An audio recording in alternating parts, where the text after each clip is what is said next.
même les accélérateurs, est-ce une clé des succès pour le start-up? Madame, Messieurs, telle sera la thématique abordée au cours de cette émission. Bonjour et bienvenue à ces nouveaux numéros de votre magazine, comme vous le savez, qui vous met au parfum de l'actualité entrepreneuriale, managériale, mais aussi du business dans son ensemble. Pour ce nouveau numéro, nous allons en tout cas cette fois-ci nous atteler en ce qui concerne l'apport des incubateurs. Est-ce avantageux pour le start-up? Nous en parlons dans quelques minutes avec un invité qui est un coach sur mesure. Mais avant de les découvrir, suivez cet élément, puis retrouvons-nous tout juste après. Business Info, c'est tout de suite.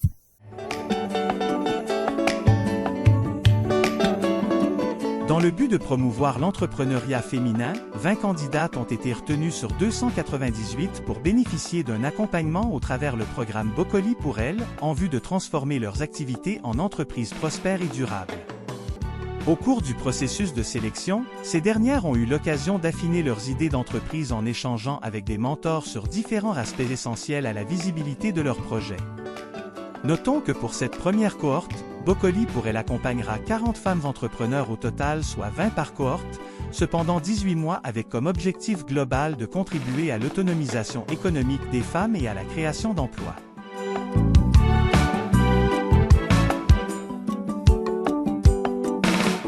De retour sur ces plateaux, Madame, Messieurs, je disais tantôt que j'ai sur ces plateaux les coachs sur mesure, les conférenciers, l'entrepreneur, les motivateurs.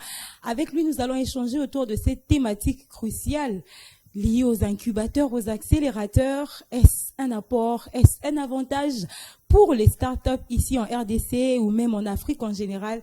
Les coachs sur mesure, bonjour et bienvenue. Bonjour, merci beaucoup, Jemima. Vous allez bien? Oui, ça va, très bien. En tout cas, moi, j'ai l'impression que vous êtes en train de rajeunir, hein? C'est vrai? Ouais. Non, mais j'ai une barbe blanche maintenant, j'ai une érosion sur la tête, ça veut dire que... Zanan, coach à Zanan. Ok. Vous allez bien sinon? Très, très bien. Alors, c'est un honneur de vous avoir, comme toujours. Hein, moi, en tout cas, quand je vous ai sur mon plateau, j'ai signalé d'ailleurs à mes téléspectateurs que cette émission est à caractère pédagogique. Donc, vous êtes à la maison, prenez vos stylos, prenez votre carnet, notez à côté, puisque vous allez sûrement sortir avec 2-3 choses pour vous, surtout jeunes entrepreneurs.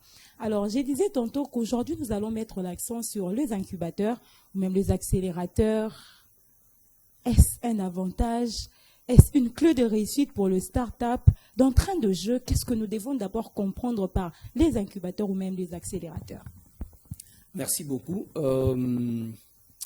Comme tu signalais, il y a une nuance entre incubateur et accélérateur. Okay. C'est vrai qu'il y a un certain nombre de choses qu'ils font qui peuvent être convergents, mais ils ont des spécificités. Il faut retenir que les incubateurs sont beaucoup plus centrés sur les porteurs des projets, les entreprises qui naissent, les startups. Okay. Donc, alors que les accélérateurs sont orientés vers des entreprises qui existent déjà, qui ont déjà fait des preuves. Et en fait, l'intervention d'un incubateur, c'est d'accompagner une jeune entreprise à se viabiliser, à être réellement une entreprise, notamment avec des formations, d'accompagnement, de formalisation. Et il y a un cadre bien déterminé qui, en fait, apprend même aux jeunes entrepreneurs la culture entrepreneuriale. Donc ça, c'est l'incubateur. Et c'est comme ça que la plupart des incubateurs sont orientés vers l'idée des espaces de coworking, okay. Parce qu'en fait, ça décomplexe un peu l'entrepreneur. Il comprend mieux l'environnement et l'écosystème entrepreneurial. Alors que l'accélérateur est centré sur des entreprises qui existent, qui ont déjà fait leurs preuves, qui ont déjà atteint une certaine maturation, mais qui commencent à piétiner en termes de croissance. Les accélérateurs, ce sont des structures, des entités qui permettent, qui aident les entrepreneurs à accélérer. Voilà pourquoi on parle d'accélérateurs. Accélérer leur croissance. Ils existent déjà. Voilà, donc déjà parce qu'à un moment donné, une entreprise peut stagner avec le chiffre d'affaires, ça devient comme une routine. Or, l'entrepreneuriat a ceci des plus dynamiques que de voir le chiffre d'affaires s'accroître, que de voir en fait une croissance, notamment non seulement sur les entrées, mais aussi sur la taille de l'entreprise. Notamment, quand on parle de la taille, comment on peut quitter de plus petites entreprises à une PME et ainsi de suite. Et donc, les accélérateurs permettent en fait beaucoup plus mettre l'accent sur les opportunités, sur la révision du business model, de manière à ce qu'on puisse davantage accroître et accélérer la croissance. Alors, merci beaucoup. Alors, aujourd'hui, nous constatons qu'il y en a de plus en plus des incubateurs. Pour ne citer d'abord que ceux-là, avant de vraiment toucher aux accélérateurs, il y en a plusieurs. Est-ce cela qui garantit les succès d'un entrepreneur ou même d'une start-up? Puisque oui, dans sa définition, déjà, nous voyons que c'est avantageux pour celui-ci. Mais il y en a plusieurs. Est-ce pour autant le fait d'être incubé qui caractérise ou même qui garantit déjà votre réussite ou même celle de votre entreprise? La réussite n'est pas une génération spontanée, ça c'est ce qu'il faut savoir. La réussite est aussi facteur de plusieurs éléments qui entrent en compte. C'est important d'être incubé. Parce que ça vous permet, comme je dis ici, de vous imprégner de la culture entrepreneuriale, de comprendre un certain nombre de choses, l'importance de payer ses impôts, l'importance de formaliser l'entreprise, d'être affilié à un certain nombre de structures. C'est des choses très importantes que l'on inculque aux entrepreneurs débutants avec leur start-up. Maintenant, est-ce que ça garantit la réussite? La réussite. Il est démontré qu'il y a des entreprises qui sont nées, qui sont mortes, qui n'étaient pas passées par des incubateurs. Autant il y a des entreprises qui sont nées, qui sont mortes, qui étaient incubées. Donc, ce n'est pas une garantie forcément, mais c'est un environnement propice, important pour effectivement s'émouvoir sur le plan entrepreneurial. Sur le plan entrepreneurial. Alors, je disais tantôt que vous êtes coach, vous êtes entrepreneur vous-même. Est-ce qu'il y a-t-il un critérium qui existe pour les incubateurs afin de sélectionner des startups? Bon, le critérium, il y a un certain nombre d'éléments. C'est un peu comme vous parlez de la question de coach. J'ai toujours dit, c'est bien d'avoir une certification, mais c'est mieux d'avoir de résultats. Parce que si vous êtes coach et que vous avez accumulé une série de certifications pour être coach, mais que vous n'avez pas de résultats dans votre accompagnement de gens, il y a un problème. Donc, il faut rester équilibré. Maintenant, quels sont les critériums pour un incubateur? C'est vrai que autant pour le coach, il faut avoir des atouts. J'ouvre une parenthèse pour dire que pour être coach, il y a deux domaines qui donnent de l'ingrédient à ces statuts. Il y a ceux qui sont réellement forgés dans la communication, parce que la communication étudie les phénomènes communicationnels. Et parmi les phénomènes communicationnels, il y a les phénomènes comportementaux.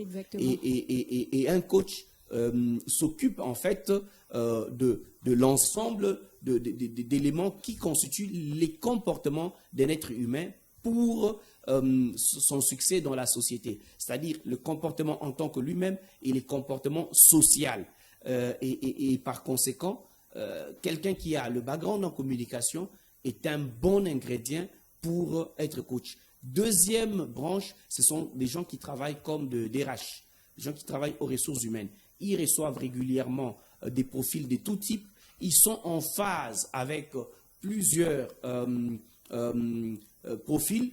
Ils étudient leur tempérament, leurs compétences et ça leur donne des atouts de mieux intervenir en cas de coaching. Maintenant, faisons ce parallèle pour les incubateurs. Exactement.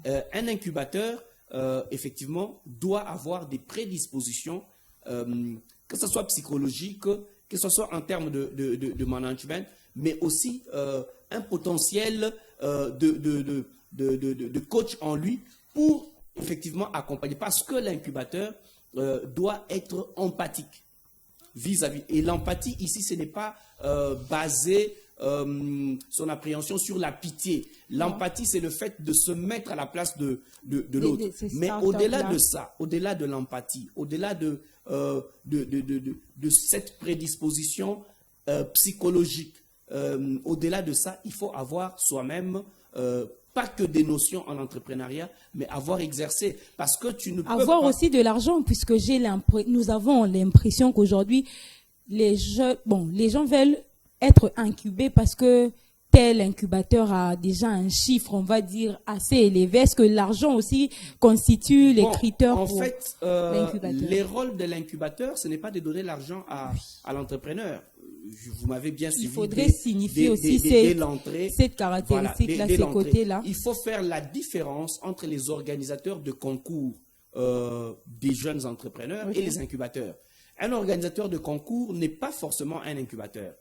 Il n'est pas forcément un incubateur, ça peut être une entreprise. On a vu ici, je ne vais pas faire la publicité, on a vu des sociétés de carburant faire de concours. On a vu des structures qui, bon, l'argent m'embête, ils ont organisé des concours. On a vu des jeunes qui, parce qu'ils s'est fait un peu d'argent dans les mines, c'est qui n'est pas forcément, qui ne fait pas de toi forcément un entrepreneur, parce que dans les mines, c'est pas de l'entrepreneuriat classique.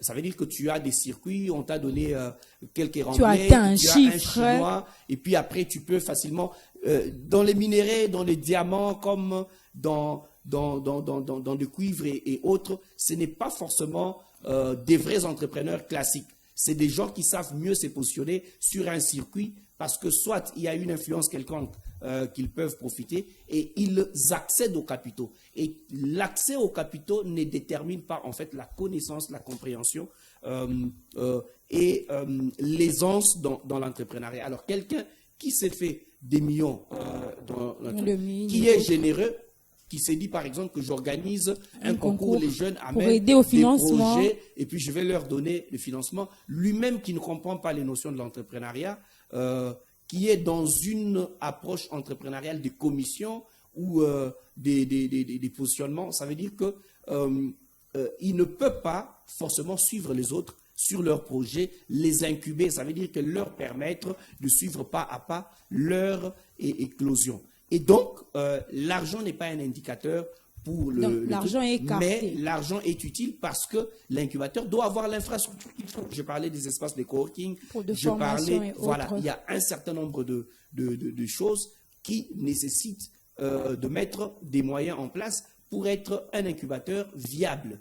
Parce qu'on ne va pas juste te suivre parce que tu as des théories ramassées en entrepreneuriat, mais parce que tu es entrepreneur et tu as créé un cadre propice pour ce faire. Mais il y a aussi effectivement des structures qui sont spécialistes dans la question d'emploi, d'employabilité et dans la question d'entrepreneuriat, qui aussi organisent des manières ad hoc ou de manière permanente de programmes d'accompagnement comme ça, qui sont en réalité de vrais incubateurs qui permettent à éclore. Je viens de participer à un programme de l'UNICEF avec 86 jeunes filles à travers la République, qui consistait à les accompagner à réaliser les débuts de leurs rêves. Il y en avait qui étaient orientés vers l'entrepreneuriat, il y en avait qui étaient orientés vers finir leur cursus académique, et il y en avait qui étaient orientés vers l'emploi.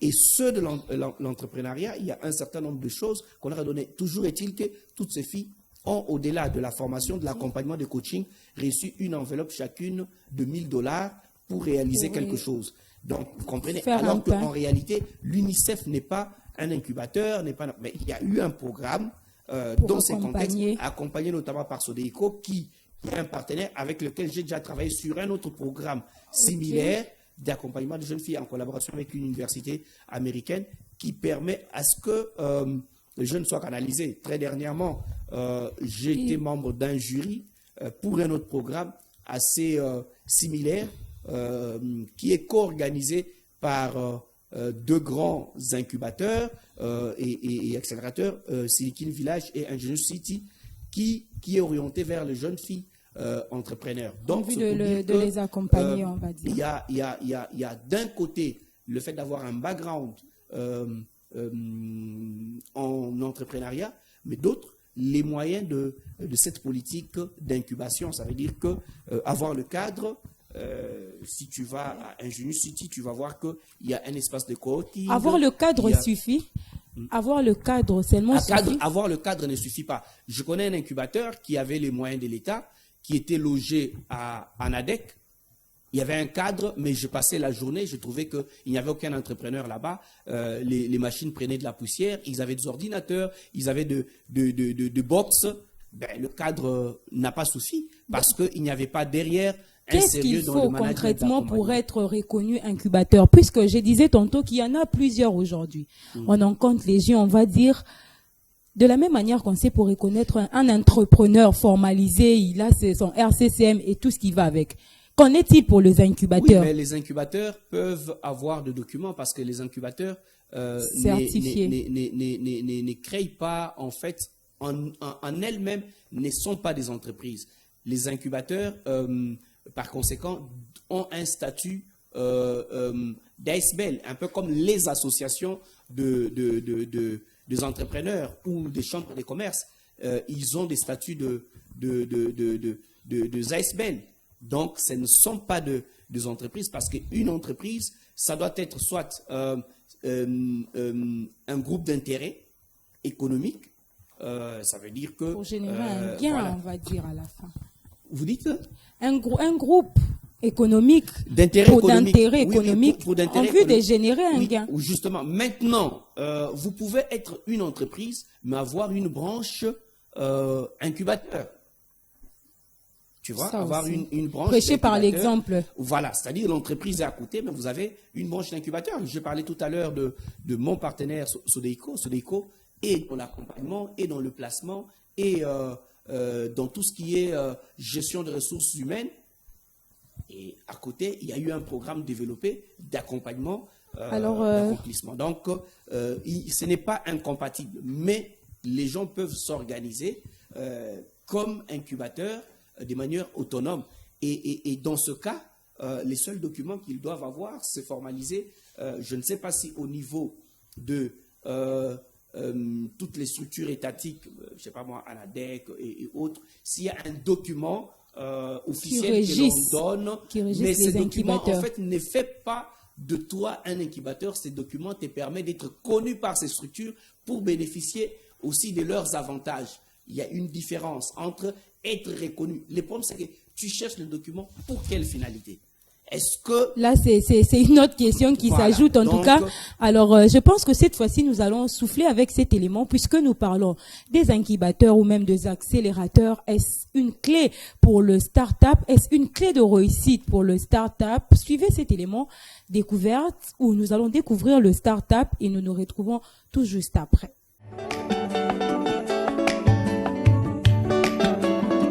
Ce qu'il faudrait savoir d'une start-up. De base, c'est une entreprise qui démarre. La start-up est liée à la notion d'expérimentation d'une nouvelle activité sur un marché émergent et dont les risques sont difficiles à évaluer. Celle-ci regorge 5 étapes essentielles à respecter pour sa création, entre autres, définir son projet, réaliser une étude de marché, déterminer les ressources nécessaires pour réaliser le projet et trouver des financements, choisir la forme juridique de la société et enfin procéder à son immatriculation. Notons qu'en parlant de start-up ici en RDC, c'est une petite révolution qui, aujourd'hui, est en train de se produire presque discrètement, déclenchée par l'adoption d'une Start-up Act. Via l'ordonnance loi numéro 22/030 du 8 septembre 2022 relative à la promotion de l'entrepreneuriat et des startups. 9 mai 2024.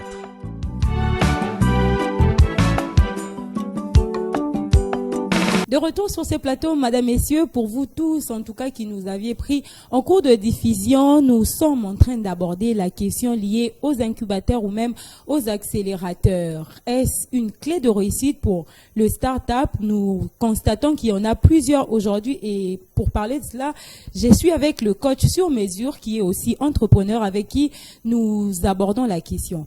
Alors, coach Eugène, nous parlons des incubateurs, nous parlons des entrepreneurs, nous parlons des startups et tout ce qui va avec. Oui, c'est bien beau, cette session où on va dire même des formations, d'accompagnement pour aider les startups à vraiment évoluer. À ces jours, quelle lecture vous faites de tous ces incubateurs qui existent ici à Kinshasa? Est-ce que de votre côté, vous avez constaté qu'il y a une évolution positive, on va dire, du côté de start-up où les jeunes ou même les entreprises ne sont juste là, mais en ce qui concerne les termes pourcentage d'évolution, il y a quand même un pourcentage qui laisse à désirer. Bon, il faut dire que notre regard a un accent de relativité. Qu'est-ce que je veux dire par là? D'abord, je reconnais que c'est important que les incubateurs puissent exister, que les accélérateurs puissent exister.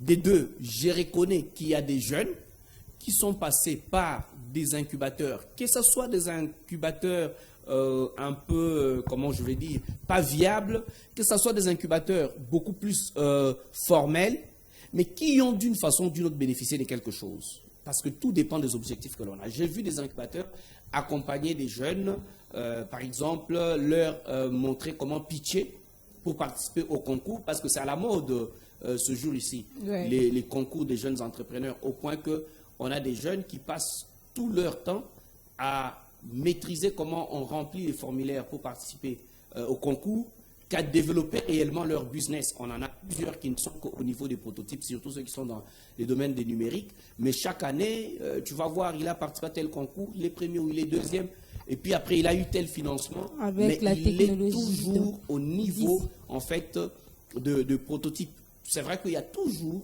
un côté positif dans ça, mais il y a aussi un côté négatif. Parce qu'on crée une génération des entrepreneurs paresseux dans l'entrepreneuriat, mais qui savent entreprendre dans l'obtention de prix. Et malheureusement, après 5 ans, 10 ans, on constatera que les entreprises n'ont pas marché. C'est comme par exemple cette histoire de créer de millionnaires, de jeunes millionnaires. Il n'y a pas eu une politique adéquate mise en place qui permette à ce que ces jeunes soient réellement d'abord encadrés avant même d'entrer dans les circuits, puisque avant les circuits c'est bien, mais tu entres dans les circuits, tu n'as pas d'encadrement, tu fous quoi? Je suis en train de parler en fait du vrai circuit de création de valeur ajoutées et par conséquent des valeurs marchandes. Pas du financement simplement. Montre-moi ce que tu as produit comme service ou ce que tu as réalisé comme produit et comment tu l'as vendu et comment tu es parvenu à accroître ta chaîne de valeur. Ta chaîne de valeur et par conséquent ton chiffre d'affaires. Et je t'appellerai entrepreneur. Et jusque-là, on a plus d'entrepreneurs qui passent par ce programme. Ils sont beaucoup plus dans des photos. Ils sont beaucoup plus dans des pages Facebook. Et aujourd'hui, la dernière, c'est que maintenant, c'est à la mode. Où un jeune qui a tellement eu de l'argent avec de prix, il construit ou bien il fait un bureau et puis on vient filmer, il met sur Facebook. Mais jusqu'à l'étape où il a déjà des bureaux, il n'a toujours jamais vendu 100 paquets de son produit. Après 3 ans, après 4 ans où il gagne de prix, il n'a jamais vendu. Donc, il amène soit 10 pièces de ses produits dans une activité comme échantillon, et puis ça se passe comme ça. J'ai évoqué le fait que j'étais à un jury dernièrement. Okay. Mais la plupart des jeunes qui sont passés là, ils nous parlent de la qualité de leurs produits, mais ils n'avaient même pas le produit en main.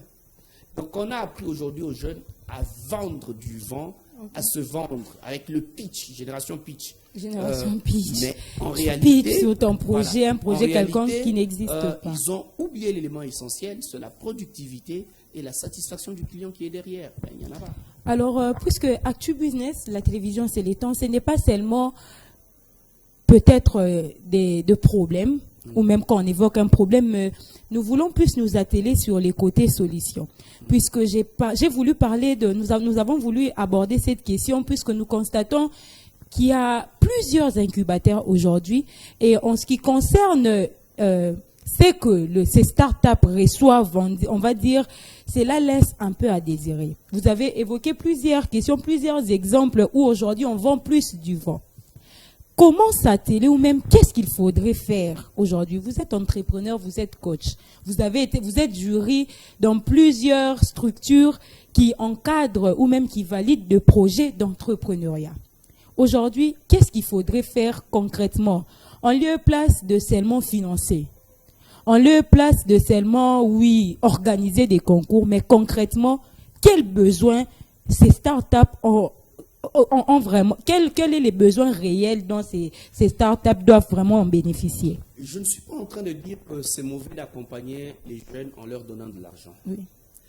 Mais je suis en train de démontrer que cela n'est pas une garantie pour la réussite. Parce que le lien dans ton émission, c'est que incubateur, garantie des réussites. Ouais. Voilà. Donc, ce n'est pas une garantie des réussites. C'est beaucoup plus aujourd'hui une garantie de visibilité, une opportunité pour des jeunes de voyager qui ne veut pas voyager. De rencontrer un peu d'autres jeunes au Sénégal, au Cameroun, réseautage-là et tout. agribusiness, forum de ceci, participer.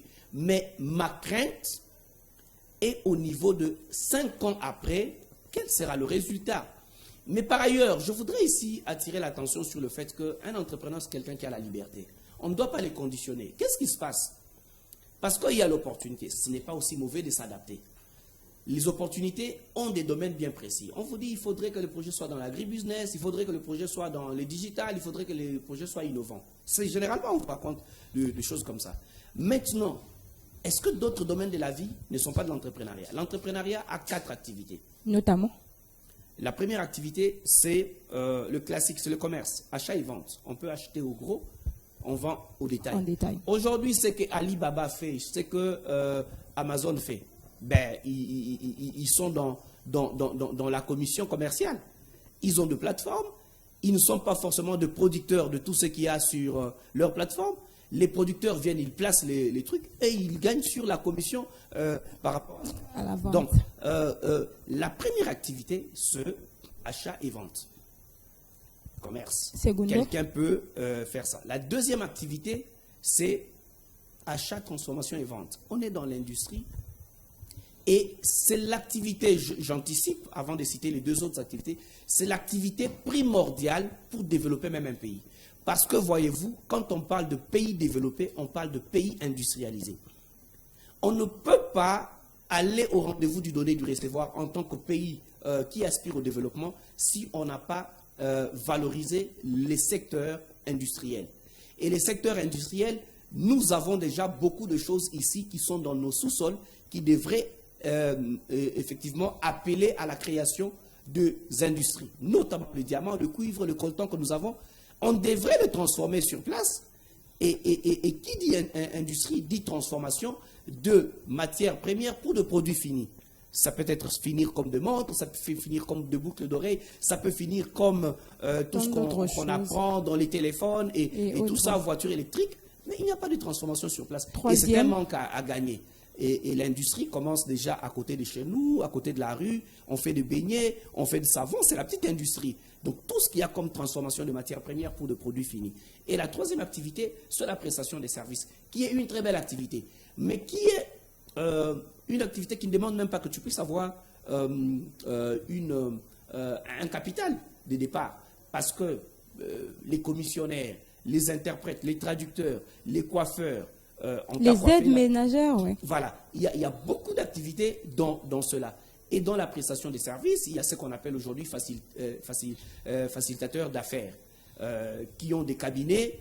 En réalité, ce sont des commissionnaires qui ils viennent trouver un investisseur, ils trouvent quelqu'un qui a un besoin, pour d'autres ils les mettent personnes en jonction. Et cette activité devrait accompagner les autres activités de l'entrepreneuriat. Parce qu'on a produit avec les industries, parce qu'on a acheté, on a stocké, et les services peuvent suivre.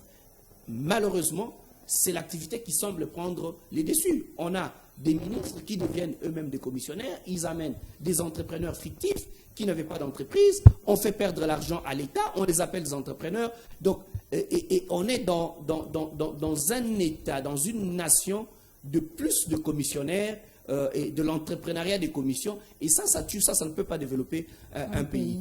Et quatrièmement, on a l'industrie culturelle, donc la créativité et vente.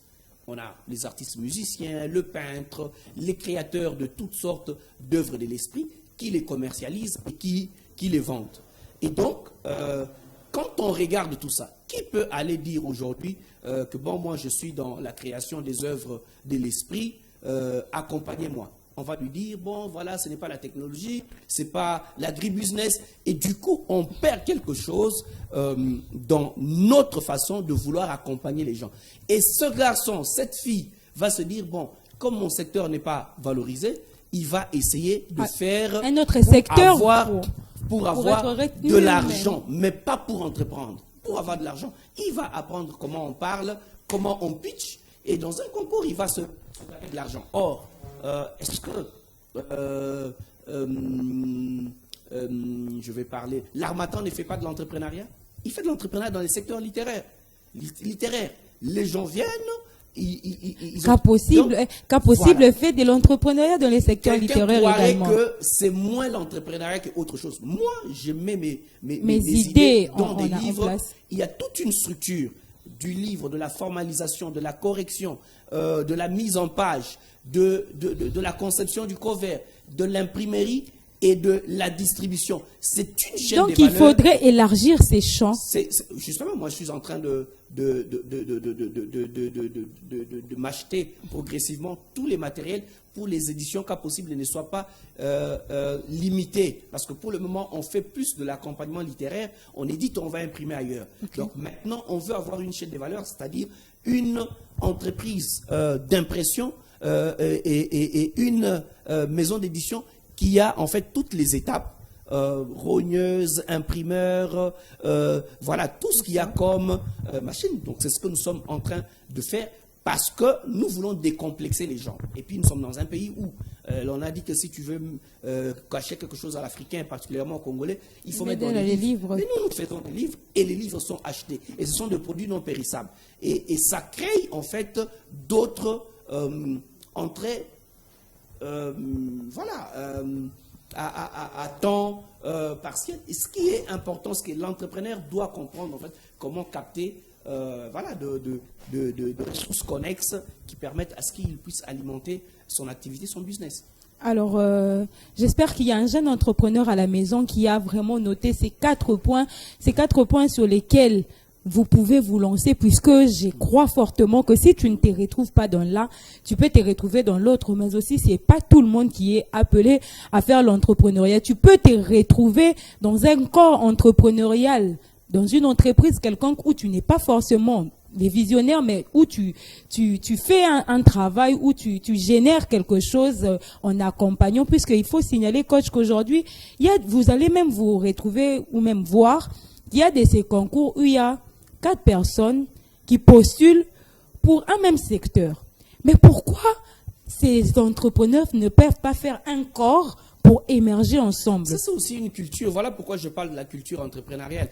Pourquoi est-ce que chacun veut tirer les draps de son côté? Quand je travaillais pour le Fonds national de microfinance, on a accompagné les jeunes entrepreneurs à créer leurs entreprises. Il y avait une pratique qu'on appelait le MEA, le micro-entreprise associative. Okay. En fait, on amenait les jeunes entrepreneurs à se mettre en association parce que c'était aussi l'une des garanties pour que l'on soit sûr que l'argent qu'on a injecté n'est pas dilapidé. Parce que comme ils ne sont pas forcément des amis, ils vont se contrôler mutuellement. Et on mettait soit 3 femmes, soit 3 jeunes qui créent une entreprise dans le même secteur et ils se contrôlent mutuellement. C'était une des garanties, parce qu'une autre garantie, c'était le financement clé à main qui permet, parce qu'aujourd'hui on apprend qu'on a donné de l'argent aux jeunes, ils sont allés à Dubaï, ils ont oublié l'entreprise, parce qu'en fait, il n'y a pas une politique clairvoyante dans l'accompagnement de ces jeunes-là.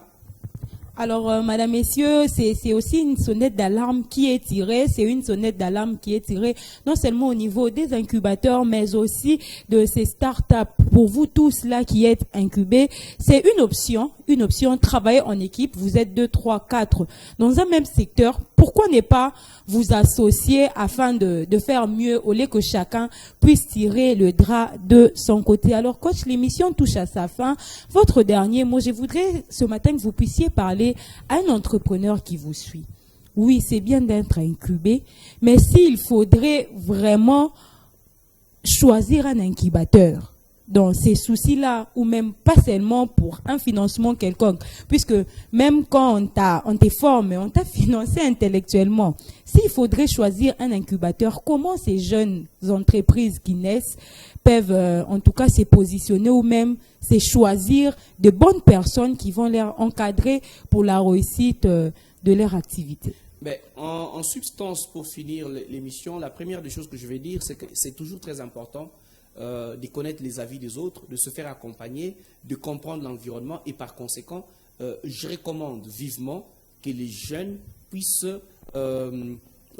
aller vers des incubateurs ou soit des personnes particulières qui ne sont pas même forcément des incubateurs, mais qui ont de l'expérience, qui peuvent leur montrer un certain nombre de choses, qui peuvent les initier à la culture entrepreneuriale afin de comprendre l'écosystème dans lequel ils se déploient.